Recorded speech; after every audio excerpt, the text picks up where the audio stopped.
ಇವತ್ತಿನ ದಿನ ಸರ್ಕಾರ ವಿಧಾನಮಂಡಲದ ಅಧಿವೇಶನವನ್ನು ಕರೆದಿರತಕ್ಕಂಥದ್ದು. ನಾವುಗಳು ಕೂಡ 10-15 ದಿವಸ ಹಿಂದೆನೇ ಅಧಿವೇಶನ ಕರೀತಾ ಇದ್ದಾರೆ.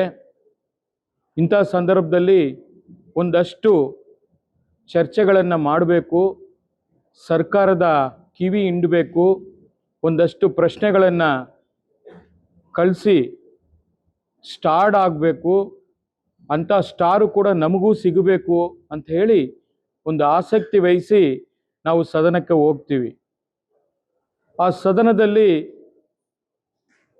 ಏನು ನಮ್ಮ ಒಂದು ಡಿಮ್ಯಾಂಡ್ ಏನಿತ್ತು, ಮಾನ್ಯ ಸಚಿವರಾದಂಥ ನಾಗೇಂದ್ರರವರು ಬಹುಶಃ ಕಳೆದ 2 ವರ್ಷಗಳ ಹಿಂದೆ ವಾಲ್ಮೀಕಿ ನಿಗಮದ 187 ಕೋಟಿಯನ್ನು ಲೂಟಿ ಮಾಡಿ ಬೇರೆ ಬೇರೆ ಚುನಾವಣೆಗೆ, ಬೇರೆ ರಾಜ್ಯಗಳ ಚುನಾವಣೆಗೆ ಏನು ಅಕೌಂಟಲ್ಲಿ ವರ್ಗಾವಣೆ ಮಾಡಿ, ಅದು ಏನು ದೊಡ್ಡ ಮಟ್ಟದ ದಲಿತರ ವಿರೋಧಿ ಸರ್ಕಾರ ಅಂತ ಹೇಳಿ ಏನು ಬಿಂಬಿಸಿ ಮಾನ್ಯ ಹಿಂದಿನ ಮುಖ್ಯಮಂತ್ರಿಗಳಾದಂಥ ಸನ್ಮಾನ್ಯ ಸಿದ್ದರಾಮಯ್ಯನವರು, ಹೌದು 187 ಕೋಟಿ ಅಲ್ಲ, ಬರೀ 87 ಕೋಟಿನೇ ಬಂದಿರೋದು, ತಗೊಂಡಿದ್ದಾರೆ, ಅದು ಆಗಿದೆ, ದುರ್ಬಳಕೆ ಆಗಿದೆ ಅಂತೇಳಿ ಅವರೇ ಸದನದಲ್ಲಿ ಒಪ್ಕೊಂಡಿರತಕ್ಕಂಥದ್ದು. ಆ ವಿಚಾರದಲ್ಲಿ ಅವರು ಜೈಲಿಗೂ ಹೋಗಿ ಈಗ ಬೇಲಲ್ಲಿ ಇರತಕ್ಕಂಥದ್ದು. ಈ ಸಂದರ್ಭದಲ್ಲಿ ಅವರಿಗೆ ಮಂತ್ರಿ ಮಾಡಿದಾರಂತ ಹೇಳಿ ನಾವು ಅವ್ರನ್ನ ವಜಾ ಮಾಡಬೇಕು ಅಂತೇಳಿ ನಾವು ಮತ್ತೆ ನಮ್ಮ ಮಿತ್ರ ಪಕ್ಷವಾದಂಥ BJP ಅವರು ಇಬ್ಬರೂ ಸೇರಿ, ಅದು ಕೆಳಮನೆ ಇರ್ಬೋದು ಮೇಲ್ಮನೆ ಇರ್ಬೋದು, 2 ಮನೆಗಳಲ್ಲಿ ಹೋರಾಟ ಮಾಡ್ಕೊಂಡು ಬರ್ತಾ ಇದ್ದೀವಿ. ಆದರೂ ಈ ಸರ್ಕಾರ ಹಠಮಾರಿ ಸರ್ಕಾರ, ಭ್ರಷ್ಟರ ಸರ್ಕಾರ ಇವತ್ತು ST ಹಣವನ್ನು ನುಂಗಿ ಇವತ್ತು ಆ ಒಂದು ಸಮಾಜಕ್ಕೆ ಏನು ಹೆಣ್ಣು ಮಕ್ಕಳ ಕಣ್ಣೀರನ್ನ ಇವತ್ತು ಬರ್ಸುವಂತ ಒಂದು ಕೆಟ್ಟ ಒಂದು ಪದ್ಧತಿಗೆ ಇವತ್ತು ನಾಂದಿ ಮಾಡಿ ಕೊಟ್ಟಿದೆ. ಅದರ ವಿರುದ್ಧವಾಗಿ ನಾವು ಏನು ಸೋಮವಾರದಿಂದ ನಿನ್ನೆ ಶುಕ್ರವಾರದವರೆಗೂ ಪ್ರತಿಭಟನೆಯನ್ನು ನಿರಂತರವಾಗಿ ಮಾಡಿದ್ವಿ. ಆದರೆ ಒಬ್ಬ ಮಂತ್ರಿ ಕೂಡ ಸರ್ಕಾರದ ಪರವಾಗಿ ಏನು ನಡೆಯುತ್ತಿತ್ತು, ಏನು ಆಗಬೇಕು ಅನ್ನೋದ್ರ ಬಗ್ಗೆ ಚರ್ಚೆ ಮಾಡೋಕ್ಕೆ ಆಗಲಿಲ್ಲ. ಇನ್ನೇನು ನಿನ್ನೆ ಸದನ ಮುಗಿಯೋ ಟೈಮಲ್ಲಿ ಮಾನ್ಯ ಮುಖ್ಯಮಂತ್ರಿಗಳು ಸದನಕ್ಕೆ ಬಂದು ನೀವು ನೋಟಿಸ್ ಕೊಡಿ, ಈ ಹಗರಣದ ಬಗ್ಗೆ ಚರ್ಚೆ ಮಾಡೋಣ, ಮತ್ತೊಂದು ಹೇಳ್ತೀವಿ, ಇದರಲ್ಲಿ ಯಾರು ಭಾಗಿಯಾಗಿದ್ದಾರೆ, ಏನೇನು ಆಗಿತ್ತು ಹೇಳ್ತೀವಿ ಅಂತೇಳಿ ಮತ್ತೆ ಕಾಲ ಹಗರಣ ಮಾಡಿದ್ರೆ ಹೊತ್ತು ಪ್ರತಿಕ್ರಿಯೆ ಅಂತೂ ಯಾವುದು ಸರಿಯಾದ ರೀತಿಯಲ್ಲಿ ಸಿಕ್ಕಿಲ್ಲ. ಇದು ಒಂದು ಕಡೆ. ಇನ್ನೊಂದು ಕಡೆ ಆಗ್ಲೇ ನಮ್ಮ ರಮೇಶ್ ಗೌಡ್ರು ಹೇಳ್ದಂಗೆ ಬೆಂಗಳೂರು ನಗರದಲ್ಲಿ ಇವತ್ತೇನು ನಮ್ಮನ್ನ ನಾವು ಈ ಒಂದು ಜೀವಿಯ ವಿಚಾರದಲ್ಲಿ ಇವತ್ತು ಚುನಾವಣೆ ಮಾಡ್ತಾರೆ, ನಾಳೆ ಚುನಾವಣೆ ಮಾಡ್ತಾರೆ, ಇನ್ನೇನು 5 ಪಾಲಿಕೆ ಆಯ್ತಲ್ಲ ಅಂತ ಹೇಳಿ ನಾವೆಲ್ಲ ಕೂಡ ಇವತ್ತು ಚುನಾವಣೆಗೆ ತಯಾರಾಗಿರತಕ್ಕಂಥ ಸಂದರ್ಭದಲ್ಲಿ ಒಂದಲ್ಲ ಒಂದು ನೆಪವನ್ನ ಹೂಡಿ ಇವತ್ತು ಈ ರಾಜ್ಯ ಸರ್ಕಾರ ಡ್ರ್ಯಾಗ್ ಮಾಡ್ತಾ ಇರತಕ್ಕಂಥದನ್ನ ನಾವು ನೋಡ್ತಾ ಇದೀವಿ. ಯಾಕೆಂದ್ರೆ ಇವತ್ತು ಯಾವುದೇ ಅಧಿಕಾರಿಗಳು ಕೆಲಸ ಮಾಡಕ್ಕೆ ರೆಡಿ ಇಲ್ಲ. ಬೆಂಗಳೂರು ನಗರದಲ್ಲಿ 5 ಪಾಲಿಕೆ ಆಗಿದೆ, ಬರೀ ನಾಮಕರಣ ಆಗಿದೆ, ಬರೀ ನೇಮಿಂಗ್ ಚೇಂಜ್ ಆಗಿದೆ ಬಿಟ್ರೆ ಬೇರೆ ಯಾವುದು ಕೆಲಸ ಆಗ್ತಾ ಇಲ್ಲ. ಒಬ್ಬ ಶಾಸಕರಿಗೂ ಕೂಡ ಅವರು ಕೆಲಸ ಮಾಡಿಸುವಂತ ಶಕ್ತಿ ಕೂಡ ಇಲ್ಲ. ಯಾಕೆಂದ್ರೆ ಅಧಿಕಾರಿಗಳು ಯಾರು ಮಾತನ್ನು ಕೇಳ್ತಾ ಇಲ್ಲ. ಕಾಂಗ್ರೆಸ್ ಶಾಸಕರೇ ನೋವನ್ನ ತೊಡಗಿಸ್ಕೊಂತಾ ಇರತಕ್ಕಂತ ಒಂದು ಘಟನೆಗಳನ್ನ ನಾವು ಗಮನಿಸ್ತಾ ಇದೀವಿ. ಇವತ್ತು ಬೆಂಗಳೂರು ನಗರದಲ್ಲಿ 1,40,00,000 ಜನಸಂಖ್ಯೆ ಇರತಕ್ಕಂತ ಈ ಒಂದು ನಗರದಲ್ಲಿ 1.5 ಕೋಟಿ ವೆಹಿಕಲ್ಗಳು ಓಡಾಡ್ತಾ ಇರತಕ್ಕಂಥದ್ದು, 1,50,00,000 ವಾಹನಗಳಿದೆ. ಆಗ್ಲೇ ಸರ್ಕಾರ ಇವತ್ತು ಫುಟ್ಪಾತ್ ವಿಚಾರದಲ್ಲಿ ಆಗ್ಲೇ ಎಲ್ಲರನ್ನ ಕೂಡ ತೆರವುಗೊಳಿಸ್ತೀವಿ ಅಂತ ಹೇಳಿ ಏನೋ ಒಂದು ನೆಪ ಹೂಡಿ ಅದನ್ನ ಮಾಡೋದಕ್ಕಂತ ಹೊರಟಿದ್ದಾರೆ, ಒಪ್ಕೋತೀನಿ. ಮತ್ತೆ ಪಾದಾಚಾರಿಗಳಿಗೆ ತೊಂದರೆ ಆಗ್ತಾ ಇರತಕ್ಕಂಥದ್ದನ್ನ ಕೂಡ ಒಪ್ಕೋತೀನಿ. ಅದರಿಂದ ಸಾಕಷ್ಟು ಆಕ್ಸಿಡೆಂಟ್ಗಳಾಗುತ್ತೆ.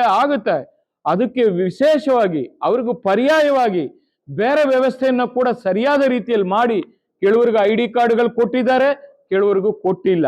ಅದನ್ನು ಕೂಡ ಸರಿಯಾದ ರೀತಿಯಲ್ಲಿ ಅವರು ನಿಭಾಯಿಸ್ತಾ ಇಲ್ಲ. ಇವತ್ತು 30ನೇ ತಾರೀಕು ಗಡುವನ್ನ ಕೂಡ ಕೊಟ್ಟಿದ್ದಾರೆ. ಬಹುಶಃ KBJ ಅಂತ ಅವ್ರನ್ನ ಕರಿತೀವಿ, ಕೃಷ್ಣ ಬೈರೇಗೌಡ್ರನ್ನ. ಆ ಕೃಷ್ಣ ಬೈರೇಗೌಡರು ಮಾನ್ಯ ಸಚಿವರು ಇವತ್ತು ಬಹಳ ಸೂಕ್ಷ್ಮವಾಗಿ ಅಚ್ಚುಕಟ್ಟಾಗಿ ಕೆಲಸ ಮಾಡಬೇಕು ಅನ್ನೋದು ಒಂದು ಛಲ ಇಟ್ಕೊಂಡು ಮುಂದೆ ಬಂದಿದ್ದಾರೆ. ಆದರೆ ಅಧಿಕಾರಿಗಳು ಅದಕ್ಕೆ ಯಾವುದೇ ರೀತಿಯಲ್ಲಿ ಸರಿಯಾದ ಒಂದು ಸ್ಪಂದನೆ ಸಿಗ್ತಾ ಇಲ್ಲ ಅನ್ನೋದನ್ನ ನಾನು ಈ ಸಂದರ್ಭದಲ್ಲಿ ಹೇಳಲಿಕ್ಕೆ ಬಯಸ್ತಾ ಇದ್ದೀನಿ. ವಿಶೇಷವಾಗಿ ಈ ಪಾರ್ಕಿಂಗ್ ಸ್ಲಾಟ್ ಏನು ಸರ್ಕಾರ ಇವತ್ತು ಏನು ಒಂದು ದರೋಡೆ ಸರ್ಕಾರ, ಇದು ಒಂದು ಪಿಕ್ ಪಾಕೆಟ್ ಸರ್ಕಾರ. ಜನರು ಮನೆ ಟ್ಯಾಕ್ಸ್ ಕಟ್ತಾರೆ, ಸರ್ಕಾರ ರಾಜ್ಯ ಸರ್ಕಾರದ ಎಲ್ಲ ತರ ಟ್ಯಾಕ್ಸ್ ಗಳನ್ನ ಕಟ್ತಾರೆ. ಅವ್ರ ಮನೆ ಮುಂದೆ ವೆಹಿಕಲ್ ನ ನಿಲ್ಸಿದ್ರೆ ಮತ್ತೆ ಅವ್ರಿಗೆ ಪೆನಾಲ್ಟಿ ಕಟ್ಬೇಕೇನ್ರಿ? ಅವ್ರ ಮನೆ ಮುಂದೆ ಅವ್ರ ವೆಹಿಕಲ್ ನ ನಿಲ್ಸ್ಕೊಳಕ್ ಅಧಿಕಾರ ಇಲ್ವಾ? ಏನ್ ತಿಳ್ಕೊಂಡಿದ್ದೀರಾ ನೀವು? ಇವತ್ತು ನಿಮ್ಗೆ ಬಹುಮತ ಇರ್ಬೋದು, ನೀವೇನ್ ಶಾಶ್ವತವಾಗಿ ಗೂಟ ಹೊಡ್ಕೊಂಡು ಕೂತಿರ್ತೀರಾ? ಯಾವತ್ತು ಜನರ ಸಹಮತನೂ ತಗೋಬೇಕು. ಅದನ್ನ ಬಿಟ್ಟು ಇವತ್ತು ಜನರನ್ನ ಸುಳಿಗೆ ಮಾಡುವಂತ ಕೆಲಸ ಆಗ್ಬಾರ್ದು. ಇದನ್ನ ನಾನು ಈ ಸರ್ಕಾರಕ್ಕೆ ಎಚ್ಚರಿಕೆಯನ್ನ ಕೊಡ್ಲಿಕ್ಕೆ ಬಯಸ್ತಾ ಇದ್ದೀನಿ. ಸಾರ್ವಜನಿಕವಾಗಿ ಇದು ಚರ್ಚೆ ಆಗ್ಬೇಕು. ಅದನ್ನು ಬಿಟ್ಟು ಇವತ್ತು ನಾವು ಕೂತ್ರೆ ಟ್ಯಾಕ್ಸು, ನಿಂತ್ರೆ ಟ್ಯಾಕ್ಸ್ ಅಂತ ಹೇಳಿ ಜನ ರಸ್ತೆಯಲ್ಲಿ ಓಡಾಡಕ್ಕೂ ಕೂಡ ಟ್ಯಾಕ್ಸ್ ಹಾಕ್ಬಿಡಿ, ಜನ ಓಡಾಡೋದೇ ಬೇಡ. ಏನ್ ತಿಳ್ಕೊಂಡಿದ್ದೀರಾ ನೀವು? ಹೇಳ್ಬೇಕಾಗ್ತದೆ. ಅದರಿಂದ ಬಹುಶಃ ಬೆಂಗಳೂರು ನಗರದ ವಿಚಾರವಾಗಿ ನಾನು ಕೂಡ ಸರ್ಕಾರಕ್ಕೆ ಸದನದಲ್ಲಿ ಚರ್ಚೆ ಮಾಡುವರಿದ್ದೀವಿ. ಇದಕ್ಕೆ ವಿಶೇಷವಾಗಿ ಒಂದು ಅರ್ಧ ಗಂಟೆಗಳ ಚರ್ಚೆಯನ್ನು ಕೂಡ ಹಾಕೋತಾ ಇದ್ದೀನಿ. ಈ ಒಂದು ವಿಚಾರ ನನಗಂತೆ ನಮ್ಮ ರಮೇಶ್ ಗೌಡ್ರು ಹೇಳ್ದಂಗೆ ಬಹುಶಃ ಬೆಂಗಳೂರು ನಗರದಲ್ಲಿ ನಮಗೆ ಶಾಸಕರು ಇಲ್ಲ, ಒಪ್ಕೋತೀವಿ. ಆದ್ರೆ ನಾವಿಬ್ಬರು ವಿಧಾನ ಪರಿಷತ್ನ ಶಾಸಕರಿದ್ದೀವಿ. ನಾವು ಬಿಜೆಪಿಯವರು ಮತ್ತೆ ನಾವು ಇಬ್ಬರು ಸೇರಿ ಕೂಡ ಹೋರಾಟ ಮಾಡಲಿದ್ದೀವಿ, ಸದನದ ಒಳಗಡೆ ಸದನದ ಹೊರಗಡೆ. ಯಾಕೆಂದ್ರೆ ಇವತ್ತು ಸರ್ಕಾರ ಒಂದು ಸ್ಪಷ್ಟ ಹೇಳಲಿ, ಈ ತರ ನಾವು ಪಾದಾಚಾರಿಗಳಿಗೆ ಮತ್ತು ಈ ಒಂದು ಪಾರ್ಕಿಂಗ್ ಸ್ಲಾಟ್ಗಳಿಗೆ ಈ ತರ ಶುಲ್ಕ ಹಾಕ್ತೀವಿ, ಈ ತರ ನಿಯಮ ಇದೆ, ಈ ತರ ಒಂದು ಕಾನೂನನ್ನ ತರ್ತಾ ಇದೀವಿ, ಇದು ಜನರ ಜೊತೆಯಲ್ಲಿ ನಾವು ಮಾತನಾಡ್ತೀವಿ. ಮತ್ತೆ ಬೆಂಗಳೂರು ನಗರದ ಶಾಸಕರ ವಿಶೇಷ ಸಭೆಯನ್ನ ಕರೆದು ಏನೇನ್ ಮಾಡ್ಬೇಕು, ಏನ್ ಮಾಡ್ತಾ ಇದೀರಿ, ಜನರ ಅಭಿಪ್ರಾಯ ಏನು ಎಲ್ಲವನ್ನು ಕೂಡ ಸಂಗ್ರಹ ಮಾಡ್ಲಿ. ಅದಾದ ನಂತರ ಒಂದು ಕನ್ಕ್ಲೂಡ್ ಬರೋಣ. ಬೇಕಾದ್ರೆ ಒಂದು ಸಮಿತಿ ಮಾಡಿ ಎಕ್ಸ್ಪೋರ್ಟ್ಗಳು ಇರ್ತಾರೆ, ಈ ಟ್ರಾಫಿಕ್ ಎಕ್ಸ್ಪೋರ್ಟ್ಗಳು ಇರ್ತಾರೆ, ಮತ್ತೆ ಕೆಲವು ನಿವೃತ್ತ ಜುಡಿಷಿಯಲ್ ಅಲ್ಲಿ ಇರತಕ್ಕಂಥವ್ರು ಇರ್ತಾರೆ, ಮತ್ತೆ IAS ಅಧಿಕಾರಿಗಳು ಇರ್ತಾರೆ. ಇವನ್ನೆಲ್ಲ ಕೂಡ ತಗೊಂಡು ಒಂದು ಡಿಸ್ಕಷನ್ ಆಗ್ಲಿ. ಡಿಸ್ಕಷನ್ ಆದ್ಮೇಲೆ ಡಿಸಿಷನ್ಗೆ ಬರೋಣ. ಅದನ್ನು ಬಿಟ್ಟು ತರಾತುರಿಯಲ್ಲಿ ನಾನು ನಾಳೆನೆ ತಂದ್ಬಿಡ್ತೀನಿ, ಸರ್ಕಾರ ಈ ಒಂದು ಬಿಲ್ಲನ್ನ ತರ ಕೂಡ ಹೊರಟಿದ್ದಾರೆ. ನಿನ್ನ ಅಪಾರ್ಟ್ಮೆಂಟ್ ಬಿಲ್ಲನ್ನ ತಂದಿದ್ರು, ಅದ್ರ ಬಗ್ಗೆ ಕೂಡ ಚರ್ಚೆನೇ ಆಗಿಲ್ಲ. ಈ ತರ ಅನೇಕ ಘಟನೆಗಳು ಬೆಂಗಳೂರು ನಗರದಲ್ಲಿ ಇರತಕ್ಕಂಥದ್ದು.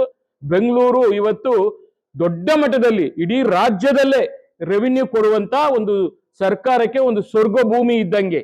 60% ರೆವಿನ್ಯೂ ಬೆಂಗಳೂರು ನಗರದಿಂದ ಬರ್ತಾ ಇರತಕ್ಕಂಥದ್ದು. ನಿಮ್ಮ ಯೋಗ್ಯತೆಗೆ ಕಸ ತೆಗಿಯಕ್ಕಾಗಿಲ್ಲ, ಒಂದು ಗುಂಡಿ ಮುಚ್ಚಕ್ಕಾಗಿಲ್ಲ, ಏನು ಯೋಗ್ಯತೆ ಇಲ್ದರೆ ಸರ್ಕಾರ ಇವತ್ತು ಈ ಪಾರ್ಕಿಂಗ್ ಸ್ಲಾಟ್ಗೆ ಒಂದು ಶುಲ್ಕ ಮಾಡ್ತಾರಂತೆ. ಅವ್ರವ್ರ ಮನೆ ಮುಂದೆ ಅವ್ರವ್ರ ವೆಹಿಕಲ್ ನಿಲ್ಸಂಗಿಲ್ಲ. ಏನ್ರಿ ಇದು?